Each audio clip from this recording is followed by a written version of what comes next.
Ladies and gentlemen, welcome to Talking Universe Mode. It is the show where we talk about all the latest in Universe Mode, specifically today, the Extreme Rules pay-per-view. Now this is something we'll be trialing on the channel. We'll see your reactions to it, and if it's positive, I think we'll do something like this nearly around every pay-per-view. We might do a post-pay-per-view, might do a pre-pay-per-view. And basically, we're going to run through the Extreme Rules pay-per-view today. We're going to chat about the matches that happen, quite similar to what we would do to a regular WWE pay-per-view. But this time, we're going to be doing it for Universe Mode. So stick around, kick back, and enjoy as we recap the recent Extreme Rules pay-per-view and give my opinions as a person who obviously creates the show, what I expect to see, where some of the ideas are coming from, and what we can expect to see from Universe Mode heading into the future. So let's start off Extreme Rules with the big one itself. We'll start right from the top. Goldberg versus Kevin Owens. And, you know, this has been a match that I personally been looking forward to for a long time. Now, a lot of people kind of gave me some criticism for basically saying this match is, you know, similar to WWE real life. But obviously this match has been in the works for quite some time. Goldberg was, you know, in contention for the championship ever since he beat John Cena. And Goldberg happened to, be coming up against Kevin Owens, who was still the champion. So coincidentally, these two did face off. Originally, it could have been Finn Balor, who was the Raw champion, but he went over to Smackdown, so it turned out to be Goldberg and Kevin Owens instead. And a tremendous performance from both superstars on this occasion. Goldberg coming back after a long hiatus. He's never really competed for the championship before. The Extreme Rules on the pre-game, we said the accolades of Kevin Owens. Two-time Universal Champion, Slammy Award winner, and I know with the Slammy Awards coming out in the next week or so, he's going to win a lot more Slammy Awards in Season 3 as well, so more Slammy Awards to his name. Whereas Goldberg, well, Goldberg has done nothing really. He was involved in the big bragging rights clash against Stone Cold Steve Austin back in Season 2, a great victory there. But other than that, Goldberg hasn't really featured that much. He's had a couple little matches here and there, a few little minor appearances as well, but nothing to really say that he deserves, he's got the accolades to really back up that he's deserving this opportunity here in Universe Mode. But what he has done is he did defeat John Cena at Payback, and that victory got him into the number one contendership role, obviously beating Seth Rollins as well on Raw, heading into Extreme Rules. So Goldberg, very, very impressive heading in. The match itself, we saw a back and forth. Kevin Owens continued to find a way to counter Goldberg.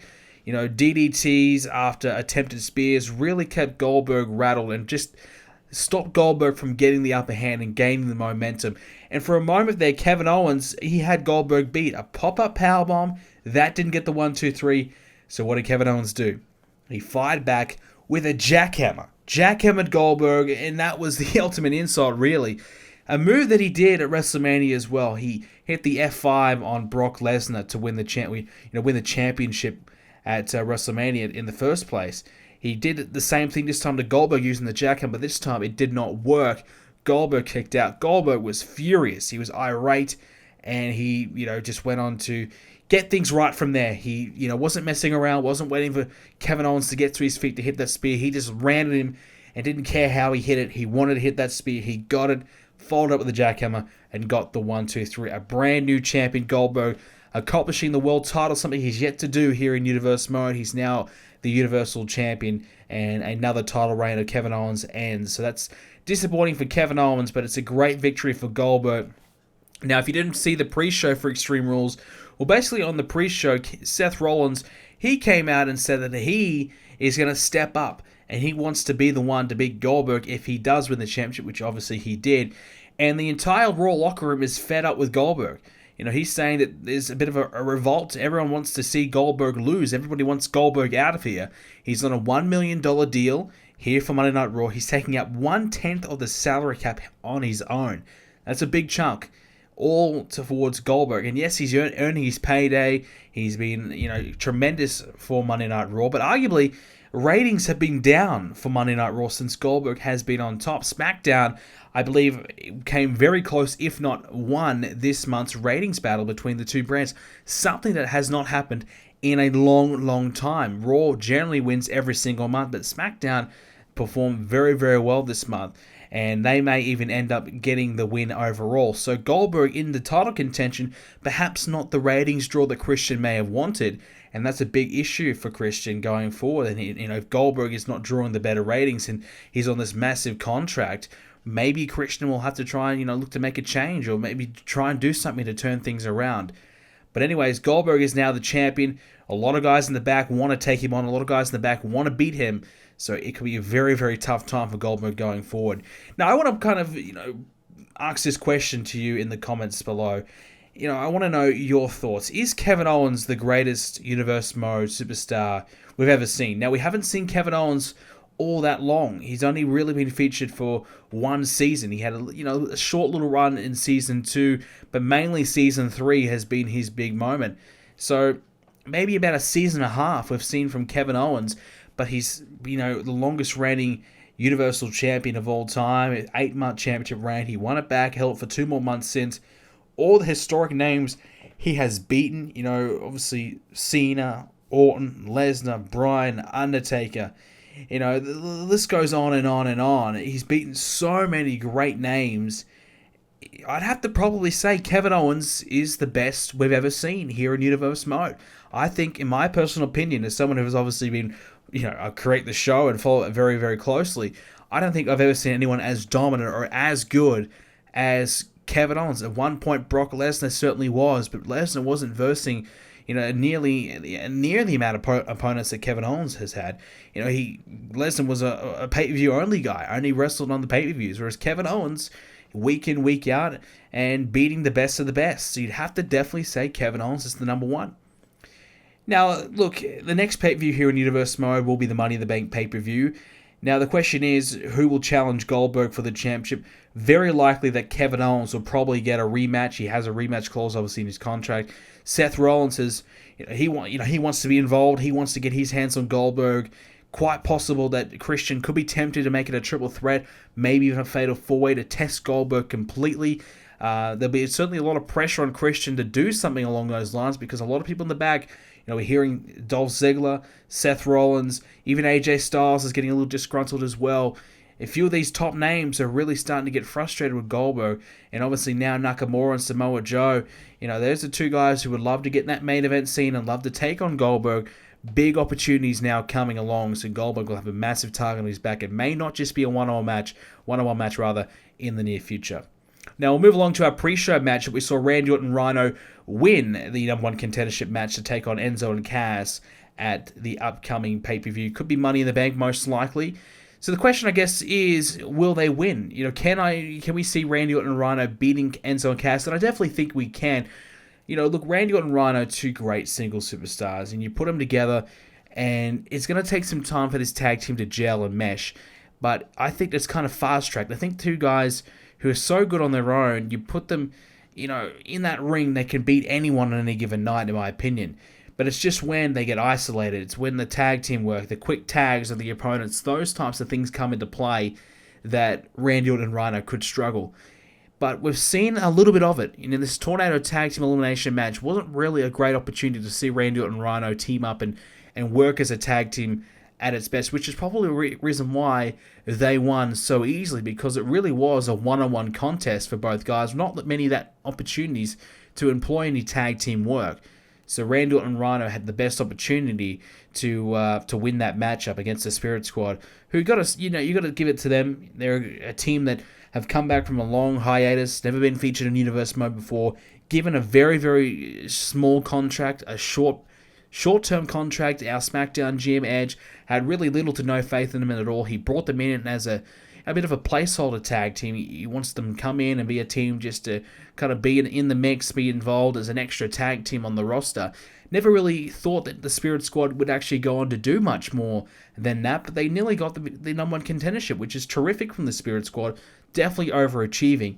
And hey, they may even deserve a race. So definitely I believe Rhino and Randy Orton can win, but Enzo and Cass's tag team work is terrific, and that may be the one factor that Rhino and Randy Orton will, that could cause their downfall if they can't work together as a tag team. Yes, they're two great singles, but, if Enzo and Cass can get their tag team work on point and isolate one of the, either Rhino or Randy Orton, and, really keep themselves fresh and just utilize those great tag team maneuvers that they've been able to do for such a long period of time, it's going to make it very, very difficult on Rhino and Randy.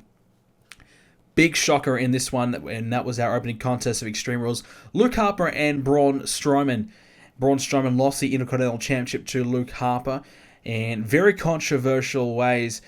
Eric Rowan obviously continued to get himself involved in the match, distracting the referee, untying turnbuckles, doing everything he possibly can to make sure that Braun Strowman was not getting the advantage on Luke Harper. So I want to kind of ask, once again, the question was it unfair on Braun Strowman? Did Braun Strowman deserve to lose his championship? Should there have been a disqualification on Eric Rowan? At worst, should the referee have, told Braun Strowman to get Eric Rowan to get the hell out of there? Should he have been ejected? And absolutely yes. I thought it was poor officiating from the referee. Braun Strowman did not deserve to lose that championship. Eric Rowan continued to interfere over and over and over. And that was really the main reason why Luke Harper won. Braun Strowman was the better man. 3 running power slams. It would have been Luke Harper on any other time. But Eric Rowan interfered and saved the day. Bray Wyatt did not get involved, to his credit. Didn't really need to. Eric Rowan was continued to do it. So very, very tough match for Braun Strowman. Did not deserve to lose. And Eric Rowan, I think, should have been ejected. So what I guess we want to see next is Braun Strowman get a fair one-on-one rematch. No Wyatt family ringside. One-on-one. Bray Wyatt gone. Eric Rowan gone. Luke Harper. Braun Strowman one-on-one. Championship on the line. Let's see it. And let's see who wins. Because I would dare say that Braun Strowman will beat Luke Harper. Luke Harper's beaten Braun Strowman twice. But it's on both occasions being due to outside interferences. So a fair one-on-one matchup, then I definitely believe Braun Strowman will win back that championship and beat Luke Harper and will become a 2-time Intercontinental Champion. And I guess I want to kind of, once again, discuss the fact that I think Bray Wyatt should have been the one to have fought Braun Strowman instead. I mean, this is Bray Wyatt's fight. Bray Wyatt lost a family member. A family member turned on Bray Wyatt, attacked Bray Wyatt, yet Bray Wyatt, was he scared? Why did he send Luke Harper to do the job anyways? Bray Wyatt should have stepped up and fought Braun Strowman himself, but instead Luke Harper was the one to fight Strowman. I guess he's protecting, Bray Wyatt himself. Is this Bray Wyatt giving an opportunity to one of his men, and Luke Harper and Eric Rowan, who also fought Strowman in a losing battle? Is this Bray Wyatt being generous and giving one of his men an opportunity? Or is this Bray Wyatt showing signs that he is afraid of Braun Strowman and doesn't want to face him? I'm starting to think that maybe Bray Wyatt is a little afraid of Braun Strowman. Afraid of what he can do. When Strowman is unleashed, he is unstoppable in my opinion. The next matchup on the card was a no-holds-barred match between Chris Jericho and Hideo Itami. And we saw these two finally meet in the ring once again. The first encounter that they had was such a long time ago now. Hideo Itami's in-ring debut. Itami lost to Chris Jericho. And Itami snapped, attacked Jericho, and week after week after week since then, we've seen the two men battle it out before matches, after matches, post matches, backstage. It doesn't matter, when it is, when they're not even scheduled to have a match, they're fighting. And so Edge put them together, no holds barred. We finally saw the end between the two. Hideo Itami defeating Chris Jericho. And Itami was talking a lot of trash to Chris Jericho post-match. Basically, I would have to say, I don't think this is really over between the two. I think Itami, whilst he's beat Jericho, it's one apiece between the two in singles action. And if you want to count the tag team match that happened on Smackdown, there's 2 to Jericho, 1 to Itami. So I don't know if this is over between the two, but definitely the biggest win thus far in Hideo Itami's career, beating a former world champion, Chris Jericho. Massive, massive victory. And you'd have to definitely say that Itami could go on to bigger things from here. Maybe he starts to think about a championship. Maybe he looks to just target some of the other big names on SmackDown to get some momentum and keep on proving that he's ready for the big time. It's an interesting equation right now for Hideo Itami. Whereas Chris Jericho, I mean, what does he do? He's been multiple-time tag team champion. Does he look to go back to the tag division? Does he look to chase the Intercontinental Championship? It looks as though that's obviously locked up between Harper and Strowman right now, and if not, Bray Wyatt. So I'm not sure if Jericho is going to be able to get a chance at that anytime soon. And the World Championship, there may be an opening there. And we'll talk about that in a moment's time with Finn Balor defeating Sami Zayn. Chris Jericho may get an opening there, but obviously losing to Hideo Itami, you'd have to say Jericho is towards the back of the line rather than up the front. So Jericho, who knows, maybe there's not much going for him anytime soon. That's a big shame for Chris Jericho. He needed this victory just to get him back in contention, but he's missed out, unfortunately. Now, one of the biggest matches of the night, the biggest moments of the night, was when Charlotte defeated Becky Lynch in one-on-one action for the Women's Championship, but after the match, turning her back on Becky Lynch, attacking Becky Lynch, and ending the friendship between Charlotte and Becky Lynch, a friendship that's been going on for quite some time. They've teamed up together, mutual respect for one another, and now Charlotte, for whatever reason, decided to betray Becky Lynch. After shaking her hand, congratulating her on a great effort, a great performance, attacked Becky Lynch. And I'm not sure why. I mean, I guess Charlotte, maybe she's a little insecure. Maybe she's starting to realize there's a lot of great competition right now, and she needs to send a message to this competition that she's the real deal and that she's not messing about, because at the moment, Alexa Bliss, she's starting to believe that she can be the next women's champion. Sasha Banks starting to get some wins back.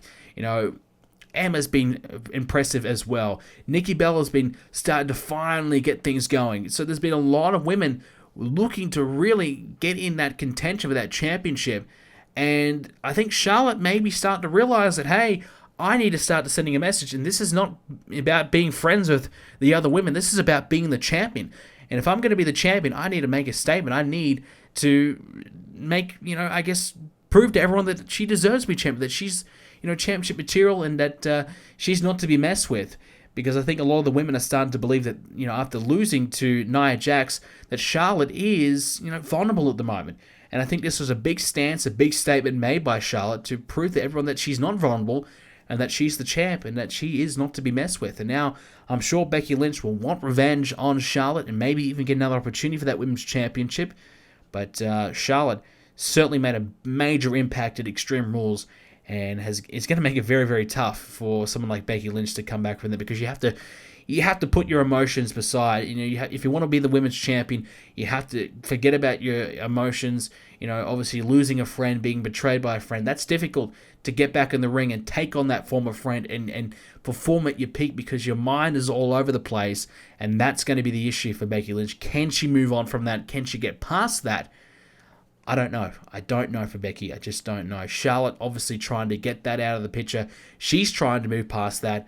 And by doing this at Extreme Rules, turning on Becky Lynch, this is a way that she's going to go about it. Not saying that I agree with it, but it was probably the best move for Charlotte right now. If she wants to be a champion long term, and she's stating that she wants to be champ for as long as possible, this might be the way to go. The next matchup was the Raw Tag Team Championship matchup. The American Alpha losing to the Club. The Club, a bit of a controversial match here as well. AJ Styles interfering a few times, distracting the referee. Referee was pretty poor tonight, let's be honest. But, at Extreme Rules, I guess we just saw, any opportunity that the managers or, the guys accompanying the ring with the performers, they just had an opportunity to distract this referee and take advantage of that. And the referee made a lot of mistakes. This match was a huge example of it. AJ Styles interfering, and the Club used that distraction to their advantage. But I'd have to say, surely the Club do not need AJ Styles at this point. The Club are a success in their own. AJ Styles, from what I understand, he has been mentoring them backstage. Not so much, in the ring or on Raw. He hasn't really competed with them for quite some time. So I'm not sure. I'm not sure if the Club are really needing AJ Styles. What influence is AJ Styles having? Is he really playing that big of a part? Yes, he helped the Club win against the American Alpha, but I'd have to say that the Club probably could have done it by themselves. They didn't really need AJ Styles. So I'd have to say to the Club, it might really be time to start thinking that AJ Styles is not the right guy. They don't need him. It's time to go on their own and prove that they are the best tag team on Raw without help, and do it by themselves. I think it might be time. The American Alpha were very impressive. There's no doubt about it. They will get another opportunity down the line. Some great tag teams on Raw at the moment. Obviously the Usos, American Alpha, obviously the Hype Bros, the New Day as well, the A-listers. So some really strong tag teams on Raw, and I expect a lot of them to really step up now that there's a new opportunity. The Usos and American Alpha have all had a shot at the Club. They've both failed, so it's time for one of these other three teams to step up and showcase what they can do and challenge for the tag team championship. It's going to be very, very interesting the next couple months in this tag division. Which team starts to get things going, which teams gets themselves in contention, and who can beat the club. I don't know. I don't know if any of these teams can beat the club, although every single one of those teams we mentioned are terrific. Some even former champions themselves. The club are just on a roll for the moment. The tag team work is impeccable. They have been terrific. So if you ask me, I think the club will probably have these championships for a little while longer, at least, until I think a team can start to lock down and nail down a really good strategy to beat the club, find their weakness, find a way to exploit it. But I don't know if they have a weakness at the moment. The only thing I could probably say the weakness may be AJ Styles. The influence of AJ Styles, it could be very positive or it could be very negative. But so far it's working, but we'll see for how long. The other big surprise at Extreme Rules was Shinsuke Nakamura versus Austin Aries. Austin Aries, the new United States champion, defeating Nakamura by making him tap out to the last chancery. What an upset win this was. It was Austin Aries' debut in the ring on the main roster, and boy did he make a big statement, a big impact night number 1. Defeating Nakamura, who had held the championship since the Night of Champions pay-per-view all the way back in Season 3. A long, long championship reign indeed. Nakamura tipped to be one of the major stars on Monday Night Raw. So you get a victory over Nakamura night 1. I think you have really proven that, for Austin Aries' sake, he is the next big thing. He has a big, big future here on Monday Night Raw. I want to also pose the question, though, was Nakamura really set up to fail by the general manager? Because general manager Christian and Austin Aries obviously worked out a deal. Austin Aries signing a big money contract to head into Monday Night Raw and sign with Raw. So Christian obviously needs to protect his investment. And giving Nakamura a match against Austin Aries without even having a chance to see Austin Aries in ring before, it was a bit of a surprise for Nakamura. He had to really adjust on the fly, had to really, find ways to beat Austin Aries on the fly. No scouting opportunities, a couple of weeks before the pay-per-view. So Austin Aries really had it great.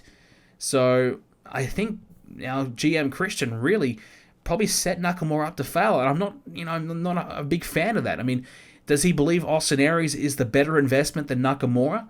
Or does he believe Nakamura can take the next step and be a main event superstar? I'm not sure. But it's quite clear to me that Christian maybe has given up on Nakamura and he wants Austin Aries to be his next big star. Which is very, very interesting because I personally believe Nakamura can and will be a world champion here in Universe Mode. I think within the next year, Nakamura will have that championship around his waist. It's only a matter of time. He's already proven that he can beat major names. He's already proven that he is championship material. So it's only a matter of time. You give him an opportunity at that world championship, I think he will win it. So I think Christian might be making a major mistake by upsetting Nakamura, setting Nakamura up to fail. Because Nakamura now, this could create dissension. This could ultimately drive Nakamura away from Raw to go to SmackDown. If obviously Nakamura has a long-term contract at the moment, so he's safe for now. But if these issues continue to occur, Nakamura could quite comfortably walk out on his Raw contract and head over to SmackDown. SmackDown, I'm sure, would love to sign Nakamura and find extra salary cap room for Nakamura and give him a much bigger deal than Raw. Because Raw have not a lot of room in the salary cap at the moment. Unless they, get rid of Goldberg, who's, got $1 million. Unless that happened to happen, there's not a lot of room in the cap for a big Nakamura pay raise, which might be exactly what they need to do if they are going to keep Nakamura. Because I'm sure Nakamura would have a lot more opportunities at the moment to challenge for that World Championship over on SmackDown. There's a bit more space, a bit more room there on SmackDown in comparison to Raw. So there might be something to think about for Nakamura switching brands. And speaking of SmackDown and the World Championship, it is Finn Balor and Sami Zayn. The final match we'll talk about on today's Talking Universe Mode. It was Roman Reigns screwing over Sami Zayn. That was the major talk of this matchup. Before the match even began, Roman Reigns was told not to interfere in the match. Edge did not want any interferences in his main event. Well, he didn't get that. There was no interferences in the main event. It was before the main event. And SmackDown, unfortunately, didn't get the big steel cage match they would have been looking for. Finn Balor comfortably retained, escaped the cage. Sami Zayn just really had no chance. Entering the match injured. It was always going to be an uphill battle from there. And Roman Reigns attacked Sami Zayn with a steel chair before the match even began. I'd have to think that Roman Reigns is going to get punished for this, because there's no way that Reigns can interfere in a big, high-profile match and get away with it. Surely not. Surely our SmackDown GM Edge steps in and does something about it. Surely Edge makes sure that Roman Reigns is punished, and maybe he's taken out of championship contention. Maybe Sami Zayn gets a rematch and Roman Reigns is banned from the building. Something has to happen. Sami Zayn screwed out of his opportunity, but to be fair, Roman Reigns was also screwed out of his opportunity a couple of months ago, just after the WWE draft. So Reigns, he has an opportunity, in my personal opinion. He's got a bit of a rematch that he never really got. So maybe the way to fix all these issues is perhaps a triple threat match between Reigns, Zayn, and Finn Balor. Find out who is the better man. Find out who is the number one. And let's get that championship on that superstar, and let's settle it. I guess, let's hypothetically say that there is a triple threat matchup in the coming weeks. Finn Balor retains. I guess the question is, when will Finn Balor's championship reign end? Will it end anytime soon? Because if he makes it to SummerSlam, he'll be the first man in Universe Mode history to hold a championship for an entire year. One whole year. And he is not that far away. We have Money in the Bank. We have the King of the Ring and Bragging Rights. And King of the Ring and Bragging Rights will be in the same month, 2 weeks apart. So there's only 2 months, and then there's SummerSlam. So 2 more pay-per-views, and then SummerSlam. So Finn Balor only has to survive 2 more. And more likely than not, at Bragging Rights, he won't have to defend his championship if he still is champion, because generally there will be a champion versus champion match taking place at Bragging Rights. So Finn Balor, if he can survive Money in the Bank, he might go on to SummerSlam as a 1-year champion, which has never been done before in Universe Mode in its 4-season history. Making major history, Finn Balor would be. But I guess, who is going to beat him? You think about the list of names. Lesnar, Zayn, and Reigns have all had their opportunities. They've all missed out. Dean Ambrose could step up. Bray Wyatt, Randy Orton, and some other names. But obviously, you look at that, Randy is kind of in the tag division. Bray Wyatt's dealing with Braun Strowman. So those two are kind of locked up a little bit there. Ambrose definitely could be the one to step up, and maybe he might be the one to do it. Chris Jericho and Hideo Itami, 2 guys also now freed up as well. Opportunities there. And of course, the game Triple H has yet to have an opportunity as well. So he could step up definitely and have an opportunity at the championship. So some big names still available that have yet to face Finn Balor for that championship. So it's not easy for Finn Balor at the moment, but if he can survive Money in the Bank, he may just go on to SummerSlam as that 1-year champion, accomplishing a dream feat. It would be absolutely amazing, and I think Finn Balor has had a very impressive championship reign, filled with a lot of controversy. Obviously, having the club help him at every step of the way, but then losing the club and having to fend on his own, a brand new opportunity over on SmackDown he had to deal with, facing new superstars, still able to hang on to the championship, still able to beat those caliber of superstars. It's been very, very impressive from Finn Balor. And we'll see if he can hang on to the championship for 1 whole year. And ladies and gentlemen, that is your Universe Mode talking Extreme Rules. I hope you enjoyed it. If you did, let me know by leaving a comment in the comment section down below. Leave a like on this as well. The more likes, well, that will determine if we have another one of these. I think I definitely enjoyed it, and I'd love to chat Universe Mode all the time, and I hope you enjoy listening to it. So let me know if you do, and we may do one for the upcoming Money in the Bank. I think we will preview Money in the Bank rather than review it, because I'd like to preview the Money in the Bank matchup itself and kind of chat about who I think could be the next Mr. Money in the Bank. And obviously the Money in the Bank qualifying matches will be taking place in the next few episodes of Raw and SmackDown, so take a look at that. Do not miss those. King of the Ring shortly after as well, and King of the Ring matches will be taking place very, very soon as well. Before Money in the Bank, I believe we might even start to see some of the first matches taking place, if not very soon, straight away after Money in the Bank, so very soon. So thank you very much for listening in. I hope you enjoyed it. Let me know if you would like to see a different format of the show as well. Just give me any of your feedback. All your comments would be appreciated. Hope you enjoyed it, and I'll hopefully, maybe, see you in the next Talking Universe Mode.